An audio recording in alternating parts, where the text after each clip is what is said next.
IB ഉദ്യോഗസ്ഥയുടെ മരണം. എടപ്പാളിലെ സുഗാന്തിന്റെ വീട്ടിലെ വളർത്തുമൃഗങ്ങളെ Vattamkulam panchayat dairy farmers association സംരക്ഷിക്കും. 6 പശുക്കളും അവയുടെ 3 കുട്ടികളും, കോഴികൾ, ഒരു നായ എന്നിവ ദിവസങ്ങളോളം ഭക്ഷണമില്ലാതെ പട്ടിണി കിടക്കുന്ന സാഹചര്യമുണ്ടായിരുന്നു. ഇതിനെ തുടർന്നാണ് വളർത്തുമൃഗങ്ങളെ ഏറ്റെടുത്തത്. തിരുവനന്തപുരത്ത് IB ഉദ്യോഗസ്ഥയുടെ മരണത്തിന്റെ പേരിൽ ആരോപണ വിധേയനായ എടപ്പാൾ സ്വദേശി സുഗാന്തിന്റെ വീട്ടിലെ വളർത്തുമൃഗങ്ങളുടെ സംരക്ഷണം dairy farmers association Vattamkulam panchayat committee ഏറ്റെടുത്തു.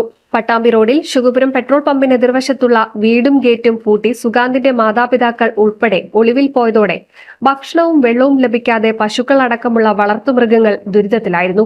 6 പശുക്കളും അവയുടെ 3 കുട്ടികളും, ഒരു നായ, കോഴികൾ എന്നിവയും ഇവിടെയുണ്ട്.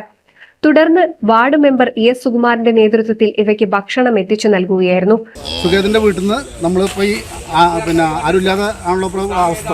അപ്പോൾ ഇന്ന് നമ്മൾ ഈ പശുക്കളെ ഡയറി ഫാം അസോസിയേഷൻ്റെ ഭാരവാഹികൾക്ക് കൈമാറാനുള്ള ചടങ്ങിലാണ്. ഇപ്പോൾ എന്തായാലും അവർക്ക് ഏൽപ്പിക്കാനുള്ള പരിപാടിയിലാണ്.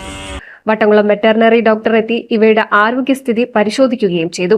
കൂടുതൽ ദിവസം കൃത്യമായി ഭക്ഷണവും പരിചരണവും ലഭിക്കാതെ വന്നാൽ ഇവയുടെ ആരോഗ്യസ്ഥിതി മോശമാകാൻ സാധ്യതയുണ്ടെന്ന് അറിയിച്ചതിനെ തുടർന്ന് വട്ടംകുളം പഞ്ചായത്ത് യോഗം ചേർന്ന് ഇവയുടെ സംരക്ഷണം ഡയറി ഫാമേഴ്സ് അസോസിയേഷനെ ഏൽപ്പിക്കുകയായിരുന്നു. പോലീസുമായി ബന്ധപ്പെട്ടുകൊണ്ട് ഇവരെ ഇവിടുന്ന് മാറ്റണമെന്ന രീതിയിലേക്ക് വന്നപ്പോൾ നമ്മുടെ വട്ടംകുളം ഗ്രാമപഞ്ചായത്തിലെ ഡയറി ഫാം അസോസിയേഷൻ്റെ പ്രവർത്തകർ വരികയും അവരത് ഏറ്റെടുക്കാൻ തയ്യാറാണെന്ന് പറയുകയും അവർ അതിനു വേണ്ട എല്ലാ സൗകര്യങ്ങളും ചെയ്തു കൊടുക്കാം, അപ്പോൾ അവരതിന് തയ്യാറാണെന്ന് പറയുകയും പോലീസിൻ്റെ പെർമിഷനോട് കൂടി ഗ്രാമപഞ്ചായത്ത് സെക്രട്ടറിയും അതുപോലെ തന്നെ പ്രസിഡന്റും മൃഗ ഡോക്ടറും മറ്റു ആളുകളും ഒക്കെ മെമ്പറും ഒക്കെ നേതൃത്വത്തിൽ യോഗം ചേർന്നുകൊണ്ട് നമ്മൾ ഇതിനെ ഇവിടെ നിന്ന് മാറ്റാൻ ഇതിനാവശ്യമായി വരുന്ന ചെലവ് പഞ്ചായത്ത് വഹിക്കും. തുടർന്ന് കഴിഞ്ഞ ദിവസം തൈക്കാട് സ്വദേശിയായ അബ്ദുൽ ലത്തീഫിന്റെ ഫാമിലേക്ക് ഇവയെ മാറ്റിപ്പാർപ്പിച്ചു.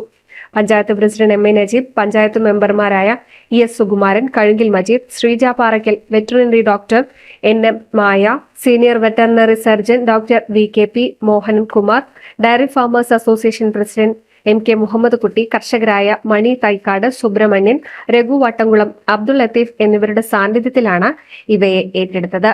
NCV news Edappal. ഈ റംസാനും വിഷുവും വിശ്വസ്തയുടെ 101 വർഷത്തെ പാരമ്പര്യം നൽകിയ എടപ്പാൾ ബ്യൂട്ടി സിൽക്സിനൊപ്പം beauty silks, Thrissur road, Edappal.